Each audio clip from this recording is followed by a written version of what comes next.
Hello and welcome to Reporters, the very best of France 24 reporting from around the world. In this edition, we head to Southeast Asia, a region awash with football fever. New leagues and new teams are springing up everywhere, even in countries where the sport was, until now, a bit of a minority pastime. Our correspondent Cyril Payen went to Thailand and neighbouring Burma, where clubs have been looking to Africa as a source of talent. He met some players whose long journey had ended in stardom, and others whose Asian adventure had turned into a nightmare. Hello. What do you have to eat today? A player for the MLS? Centre forward, okay. How old? 24 years. Okay. He must have played in at least one European Championship. Okay, I'm on it. Landry is from Cameroon. He has been here in Asia for the past 10 years. He recruits African football players for Asian teams. Bangkok is a hub. As long as you have money, your life here is okay. If you do not have money, it's hell, real hell. Money is the key to stay here, so everything is easy. You can get everything you want. Landry knows what he's talking about. He is a former football player himself, but now works recruiting African talent for the Southeast Asian football clubs. The quest for a better life brings thousands of African footballers to Asia.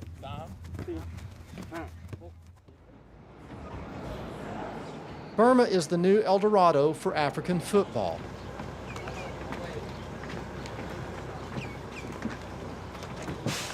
William is 22 years old. He is not only Landry's latest recruit, he is also his younger brother. We find him training in the prestigious Yadanaban Club. William recently arrived from Cameroon. He quickly adapted to his new country and has already found his place in the Asian team. What are you saying to him, William? I tease him a little. But what did you say to him? I told him I love his sister. While the poverty and the tropical climate may look familiar for the African teammates, Burma is an unknown land. Here, they're staying in a 5-star hotel. Is that a 5 stars, really? I didn't notice. 5 stars indeed. Not bad for a start here. In Burma, a country that's only recently opened to the outside world, foreign players are valued for their perceived strengths in both mind and body. They are aggressive. They want to play their life. They are strong at heart. Our nature is a little bit softer, I think so. And it's soft, easy, okay. It is cannot. Footballers cannot. Heart no strong, mind no strong, cannot play football. We are in the heart of Yaoundé, the capital of Cameroon, in the slums of Elegedzoa. This is where Landry, William, and many others were born. In Cameroon, football is much more than just a sport. The entire nation reveres its players, many of whom are elevated to the status of demigods over time. Roger Milla, Samuel Eto'o, the indomitable Lions. Bertrand is the pastor of Elegedzoa. He too is a former football player. He is also the brother of William and Landry, the two who escaped the slums for faraway Asia. When there is someone in front, he sets an example for all of us here. He's there to give some hope to those behind. It is really crucial, especially in a slum community like the one we're in. It gives us some sort of dignity. When there is someone out of the water, it sends a strong message to those behind. Every day I pray for him, for God to protect him, for God to watch over my son who's out there.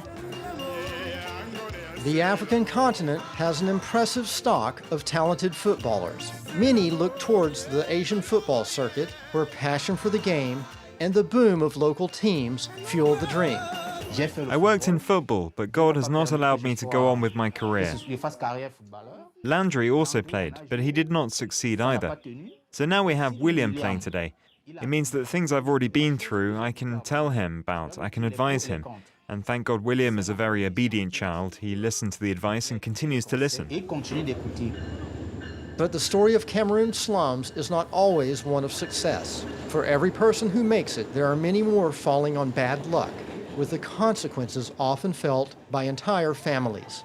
That's what happened to William's childhood friend, a fellow football player who took a chance and came to Asia last year. Bertrand is paying a visit to the Lunkun family to offer his help. We can't cope anymore. We're in debt, and as you can see, the situation here is really terrible. We all worked hard for his expenses so he could travel. No, it's not a good situation here. Today, we're begging for help. We're hoping that well-meaning people will do something for him to get him out of this trouble. I do not sleep, to tell you the truth. We have no news. We have news by phone, yes, but it's not the same thing as we can see him. We can physically see our dear child. We're really depressed. Amar, once the hope of the Lunkun family, is stuck in Thailand, the victim of a fraudulent football agent.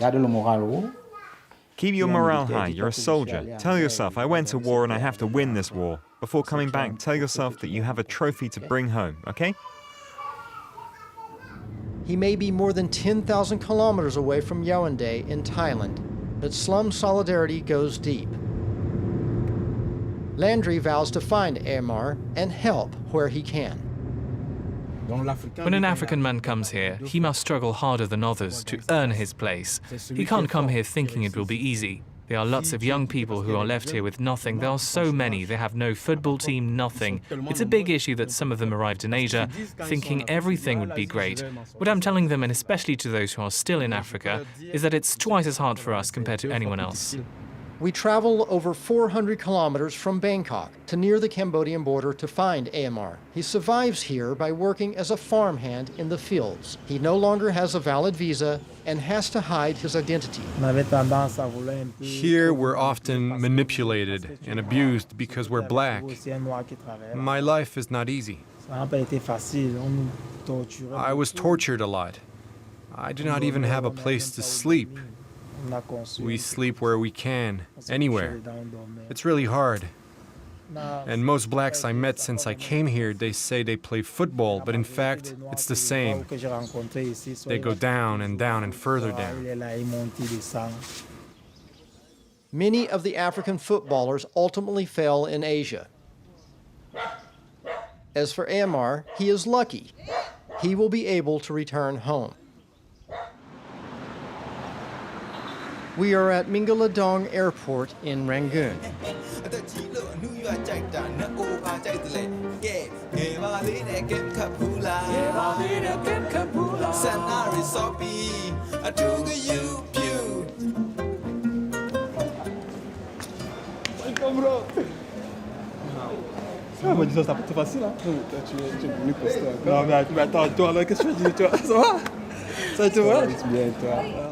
Welcome to Burma, my dear brother. It makes me so happy to see you.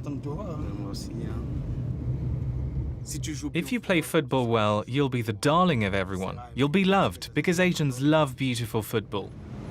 Landry does have a point. Asia loves football. If the new democratic Burma is the most popular footballing destination for African players, it is because the country is hungry for freedom and the consumption that goes with it. The rapid liberalization of the economy has made it much easier to whitewash dirty money, and it is thought a lot of that cash is being invested into football. Yeah? Go. We go together. Okay. And football together. In Burma, African players already have a lot of fans. This former guerrilla leader is now an owner of gold mines.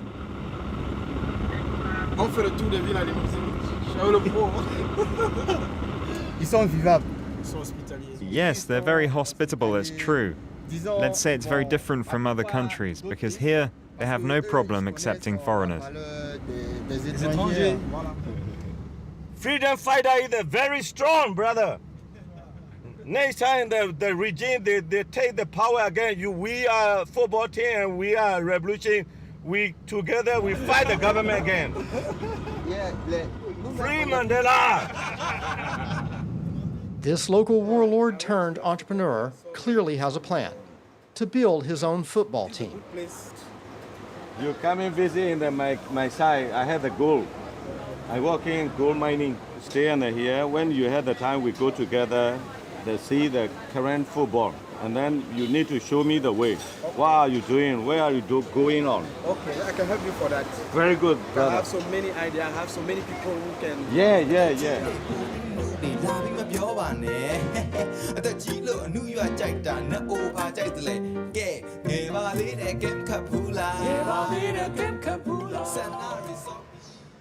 We are a few hours away from the Burma National Championship final, a very important day. If William's team wins, he will be renewed next season. The time has come to call home in Cameroon. He's very much loved here. They like him a lot. Yes. I must say that he plays very well, so of course they adore him. So we called you, he's listening, so that you give him your blessing, okay? Everything we do we report to our older brother Bertrand. We need his ideas, his advice. First because he's a former football player, but also because he's a man of God. We need his prayers. Everything we do on earth is always coming from God.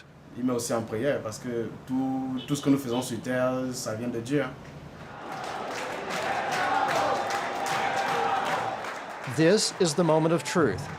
About half of the two competing teams are Africans. The arena is packed. The club owners, all business tycoons, are here in their VIP seats.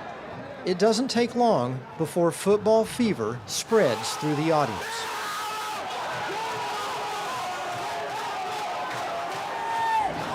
Everything goes well for William's team. Here we're leading 3-2.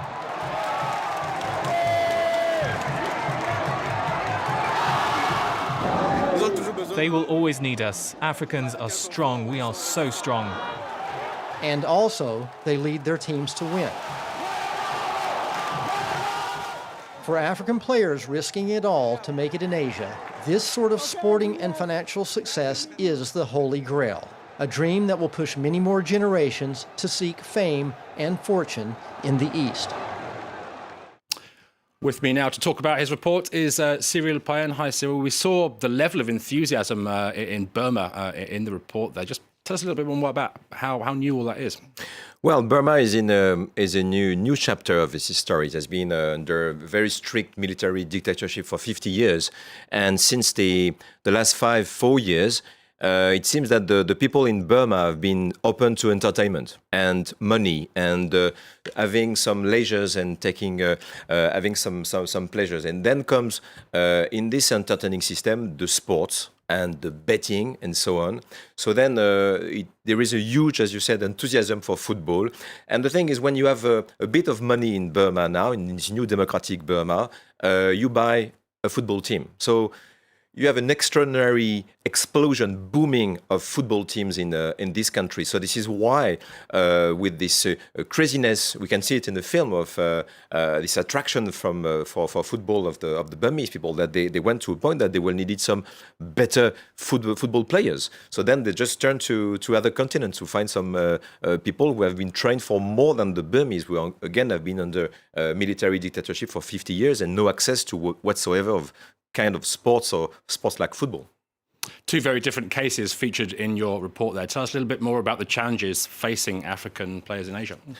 Well, when you see the background of these young, for instance, these Cameroonese players, they really come from ghettos, and a trip for them is just a few hours in a plane, but it's really crossing the world, and it means for them, it means the family, the whole community, often finding a few thousands of euros to pay a lot of intermediaries, agents, which are not always very honest, and just to get access to a football team in any division in Southeast Asia. So it's a big challenge, and for 1 out of maybe 50, it's really nightmare. It's really bad example.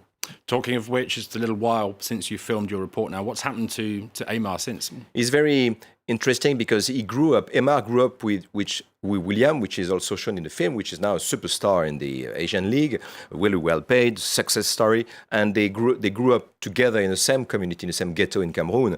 And Emma is totally down. And the good thing is he was helped by the solidarity of the same ghetto, of the brotherhood. So then he's back to Cameroon. And I can tell you that he's just eager to go back in the same system, to go back on track, to take his chance again in the Asian League. Cyril Payen, thanks very much for joining us.